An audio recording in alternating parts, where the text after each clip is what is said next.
So high বন্ধুরা, সবাই হয়তো ভালো আছো। ওয়েলকাম আজকে আমার চ্যানেলে চলে এসেছে একটা নিউ ব্লগ নিয়ে। সো আজকে সবাই আমরা জানি আরজি করের ঘটনা কী এবং ওখানে কী চলছে, এবং আমি কথা বলছি আমাদের আরজি কর মেডিকেল কলেজ অ্যান্ড হসপিটালসের। সো ওখানে কী হয়েছে আমরা সবাই জানি, এবং ওইটা আমি একটুখানি এক্সপ্লেন করার চেষ্টা করছি তোমাদের কাছে। আসলে এক্সপ্লেন করার দরকার নেই, যে ঘটনাটা ঘটেছে খুবই খারাপ এবং খুবই অসম্মানীয় আমাদের কাছে, আমাদের কলকাতাবাসীদের কাছে। কারণ সবাই কলকাতাকে একটা সেফ এরিয়া বলে মনে করে, সেফ সিটি। বাট এখানে কি হচ্ছে চলো তোমাদের কাছে দেখাবো। তো সেই উদ্দেশ্যে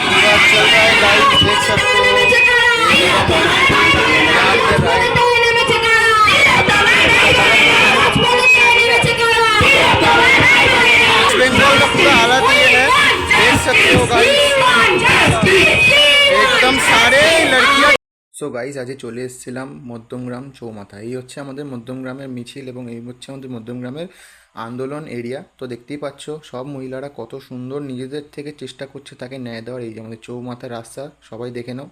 সো এই যে আমাদের দিদিরা নিজেদের গলা ফাটিয়ে এবং নিজেরা পরিশ্রম করে নিজেদের জন্য করছে না, কিন্তু শুধুই করছে ওই দিদির জন্য যে নির্যাতন হয়েছে।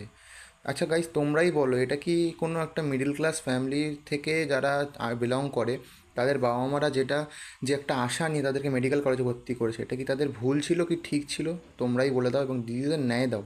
আমার একটাই রিকোয়েস্ট তোমাদের কাছে, যে গাইস যেটা ঘটেছে এটা একদমই ভালো না, এবং এটা হচ্ছে ওয়েস্ট বেঙ্গলের প্রত্যেকটা মানে জনবসতির জন্য একটা লজ্জাজনক বিষয়। তো এই দিদিদের ন্যায়, তোমরা এই দিদিদের সাফল্য দাও, এবং আমি একটা জিনিস হাত জোর করে বলবো যে এইটা বেশি থেকে বেশি সাপোর্ট করো, শেয়ার করো, এবং নিজেদের যারা ফ্রেন্ডস গ্রুপ আছে।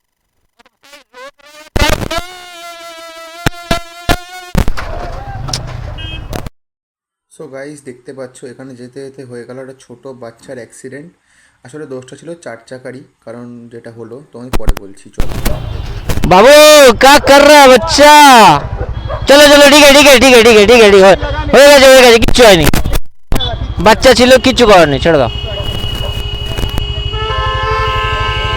চল बाबू सुन, रुक जा 2 मिनट रुक जा दो।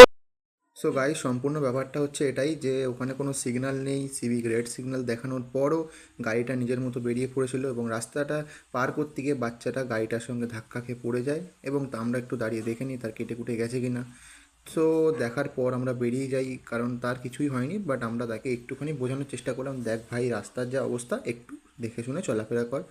তো গাইস এটাই হয়েছিল সম্পূর্ণ ব্যাপার, এবং সম্পূর্ণ দোষটাই ছিল চার চাকার, কারণ বাচ্চাটাও থতমত খেয়ে গেছিলো ওই নিজের সিচুয়েশানে। কারণ তখন তোমরা দেখতেই পেলে যে সে নিজের মতো তাড়াতাড়ি করে উঠে ওখান দিয়ে চলে গেল, এবং তাও চার চাকার লোকটা বাচ্চাটাকে না ধরকে নিজের গাড়িটাই দেখছিল। তো গাইস এখানে আমাদের কিছু বলার নেই, কারণ আমার সামনেই ছিল বাচ্চাটা, আমি জাস্ট সাডেন ব্রেক মেরেছি বলে বেঁচে গেছে, এবং আমরা স্লো ছিলাম বলে, নাহলে আজকে বাচ্চাটা হয়তো আমার চাকার তলায় চলে আসতো। তো কিছু